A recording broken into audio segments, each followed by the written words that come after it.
The e-scooter global market size is projected to hit over $30 billion by 2028. While e-scooters as we know them seemingly started to pop up very recently, the first device resembling a motorized scooter was invented in 1915 by a company called Autoped in Long Island City, New York. Now they're electrified and lining the streets of major metropolitan areas, some using them as a convenient and quick last-mile mode of transportation, and others complaining about how they clutter sidewalks. E-scooter rideshare systems are already in 158 US cities including Washington, D.C., which will have over 20,000 rentable e-scooters by the end of the year. That's about 4 times the amount of bikes available in their city bike share program.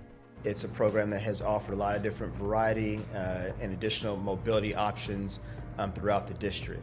It was designed with a commitment to provide equity, sustainability, and also definitely make sure we have safety in mind. Despite e-scooters essentially becoming a part of the culture and a regular mode of transportation in cities like DC and Austin, which has over 10,000 e-scooters, rideshare e-scooter businesses are struggling. And other cities like New York and Paris have partial or full bans in place for rideshare e-scooter companies.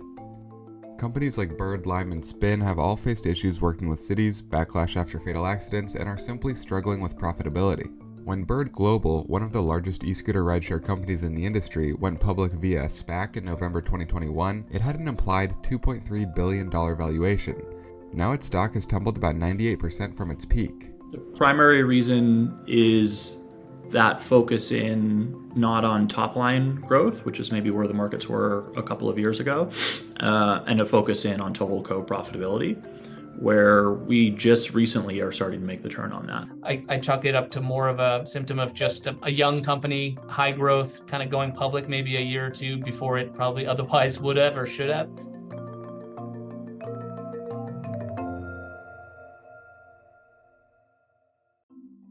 Some cities like DC view rideshare e-scooters as a beneficial additional transportation option because they're quiet, environmentally friendly, and relatively cheap. I've seen the growth, I've seen the interest, I've seen the request that we've received here in Washington, D.C. alone for different vendors that want to come and do business here in Washington, D.C. And so I do believe it's here to stay. As opposed to a gimmicky joyride for tourists, people in D.C. do use them regularly as a mode of transportation. In 2022, there were 5 shared fleet electric scooter permitted companies that were operating here in D.C. And together they had over 5 million rides. Other cities have more strict rules with riding e-scooters, and the rideshare company is in operation. San Francisco recently saw the exit of Bird as the company decided the city has become too difficult to work with as it makes strides towards profitability. We operate in around 400 cities. And they had the highest fine rate of any city in the world that we operate in. And they were in the top 1% of cities for vehicle theft. Some cities like San Francisco have strict parking laws as residents often complain about scooters on the sidewalk and view them as clutter. In a 2-month span last summer in San Francisco, there were over 12,000 citations for improperly parked e-scooters, resulting in Bird paying $385,000, Lime $577,000, and Spin $390,000 in fines. And early in that same summer, San Diego required e-scooter companies to install geofencing that deactivates e-scooters riding on sidewalks. This is the newest form of transportation. We haven't, historically thought of it in our planning and our infrastructure, and so we are playing catch up and doing it as quickly as we can. I know some other cities have landed in different areas kind of on the value proposition that these vehicles bring. Many cities have strict laws against the use of e-scooters on sidewalks that can include hefty fines. In Paris, 89% of voters voted to ban rentable e-scooters from the nation's capital, citing safety as the main concern with e-scooter usage, both for riders and pedestrians. This vote comes as Paris plans to ban cars from the city center in early 2024, in what some are seeing as a counterproductive measure for its carless ideal. We have an imperative as a society to get cars off the road. And that's true whether you consider congestion, emissions and air quality, or housing affordability. Transportation is the largest contributor to greenhouse gas emissions in the US at 27%. An e-scooter halves the amount of CO2 produced by a car with about 200 grams per mile traveled. So long as they're being used to replace short car trips instead of a walkable trip, they're a clear environmental improvement over cars. Cities understand this, and that's why they're publishing goals to reduce emissions and get cars off the road. That includes New York City saying they're going to reduce emissions by 50%, San Diego by 60%. San Francisco said they want 80% of trips taken to be out of single occupancy vehicles by 2030. Micromobility is an excellent way for cities to achieve that goal. E-scooters are far more efficient per mile than a combustion engine car. Between 30 and 40% of trips replace a driving trip. We see a lot of those replacing the TNCs, the Uber and Lyfts. However, some studies have suggested that e-scooters are more frequently replacing walkable trips than short drives or Ubers. And while some complain about e-scooters taking space on the sidewalk, they use a lot less space overall than cars and don't require any new parking infrastructure. Since we permitted e-scooter operations in Denver back in 2018, riders have traveled more than 15 million miles. 12.9 million trips folks have taken on shared bikes and scooters, I should highlight. That includes bikes as well. And with that, we've reduced nearly 5 million driving trips from Denver's roadways. Because they take up so little space, e-scooters also contribute to reduced traffic congestion. One study showed that after Atlanta banned e-scooters and e-bikes for a period in 2019, commute times increased by 10%, and it's estimated that micromobility could reduce national travel times for drivers by over 17%. And rideshare programs are relatively affordable.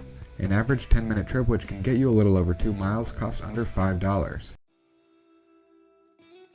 One of the main concerns city residents have with e-scooters revolves around safety, and the Consumer and Product Safety Commission found that there were nearly 120,000 emergency room visits, with 68 riders killed between 2017 and 2021 using e-scooters, while 53 died from riding e-bikes.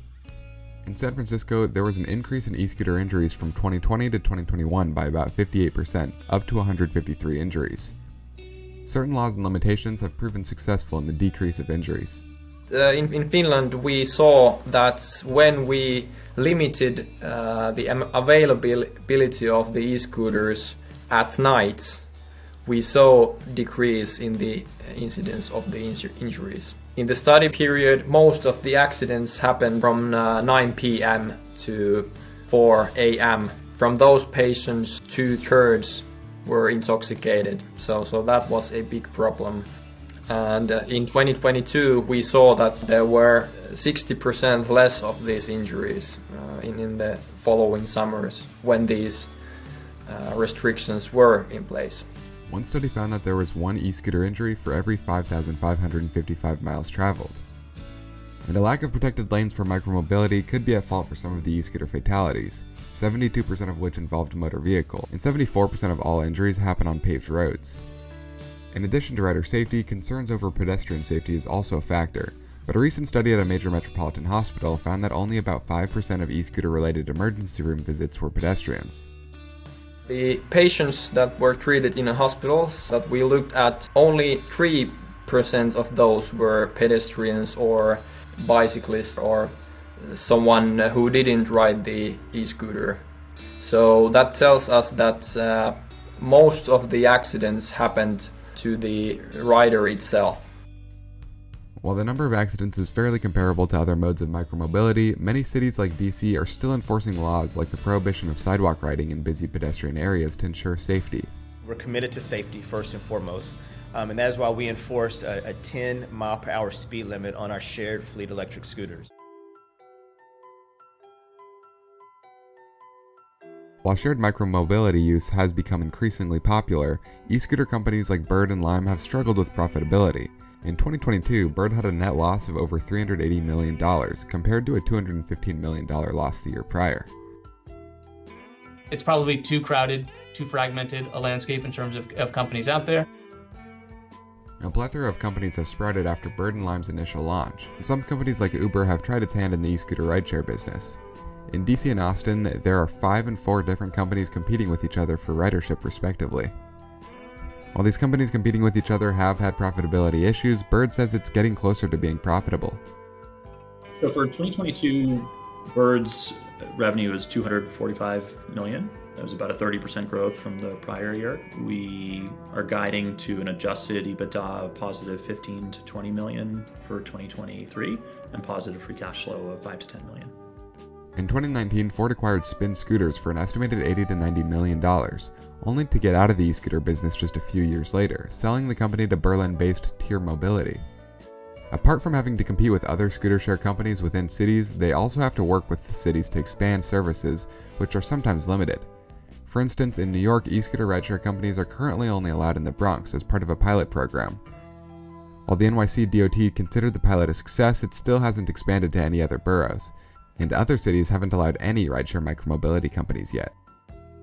There's still major markets like Houston and New Orleans and Las Vegas that haven't yet stood this up.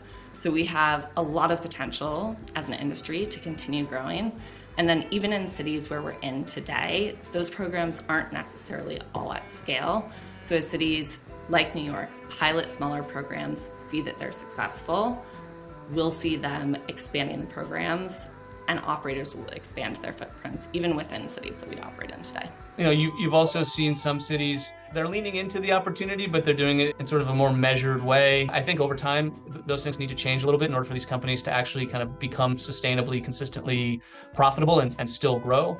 But again, I think that's just a reflection of this kind of like test and learn period we're in right now. Lime, which also has rentable bikes and is considering an IPO, said that it was profitable throughout 2022 on an adjusted EBITDA basis, which no other micromobility company has achieved yet.